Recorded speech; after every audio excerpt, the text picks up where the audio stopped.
Before I get into this, I first want to say that I am going to get a microphone pretty soon, so I won't sound so echoey and like I'm yelling in a bathroom all the time, and it'll be a little more enjoyable to listen to, hopefully. Today I'm going to go over some basic portrait edits, and this is my sweet friend Alyssa, and I recently took portraits of her at the park, and it was snowy and kind of wet and rainy and icy and all around drippy, and she got some snow and some ice in her hair, as you can see here. And actually, I really like it. I like how it looks, but for the sake of this tutorial, I'm going to show you how you can remove elements from your photo that you don't wish to appear in your photo. So the first thing I'm going to do before I do any editing to color balance, contrast, light, anything like that, I'm going to show you a couple ways that you can remove spots on your photo, unwanted little extra things in your photo, like if you had, a random branch right here that got into the shot and you don't want it there. A couple different ways you can do this. I have my favorite ways. Most photographers have their favorite ways of doing this. So the first thing I'm going to do is zoom in on the image so that I can see what I'm working with here. Ooh, there's Alyssa. And I'm going to use this one first. So there's a tool up here under your, let's see, let me remember where it is. Yeah, it's under where your spot healing brush, patch, content aware, and red eye tool. I use the patch tool. I love the patch tool. I'm a big fan. So you would go up there to your healing brush and you right click on that icon and it opens up this other menu for you, and select the patch tool. Now you can see I've got like a little square with an arrow.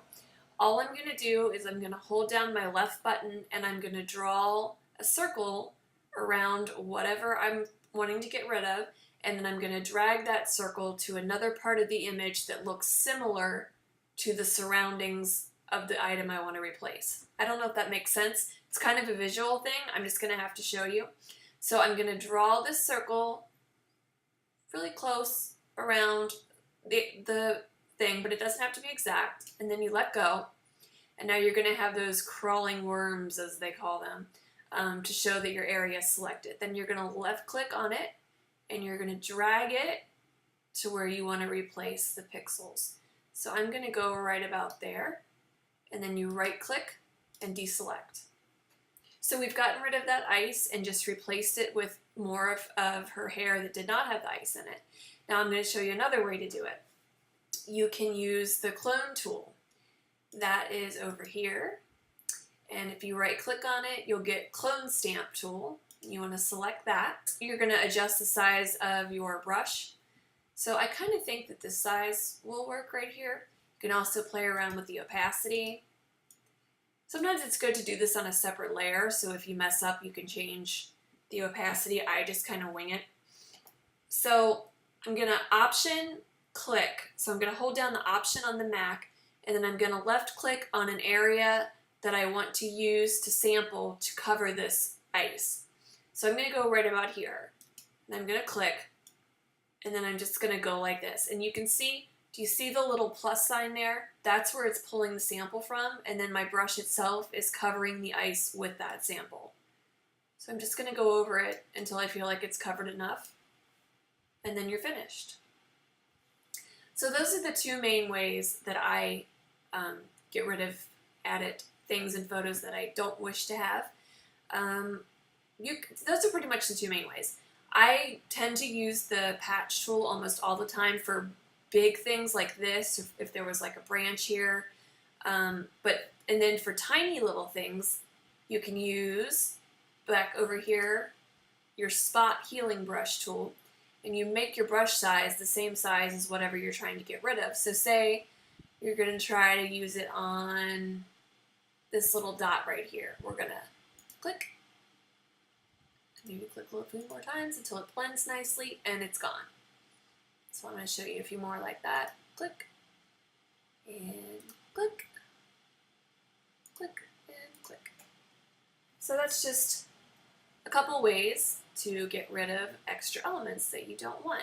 Now, for the rest of this image, I really love taking photos of Alyssa. She's a wonderful young lady, and I just love her to pieces.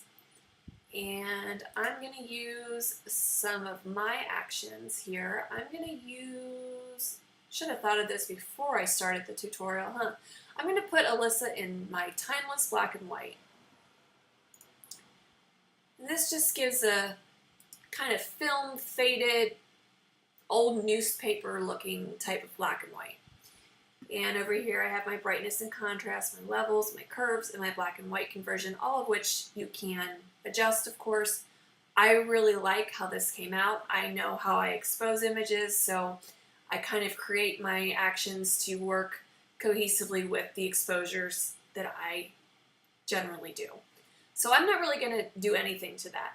I'm just going to hit play again to flatten all my layers together, and I'm calling this finished. So that's all for today, guys. I hope this was helpful in some way.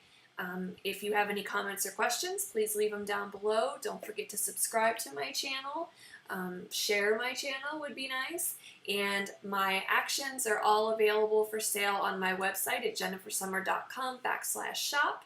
So you can go and take a look at those and watch a video and purchase those directly from my website.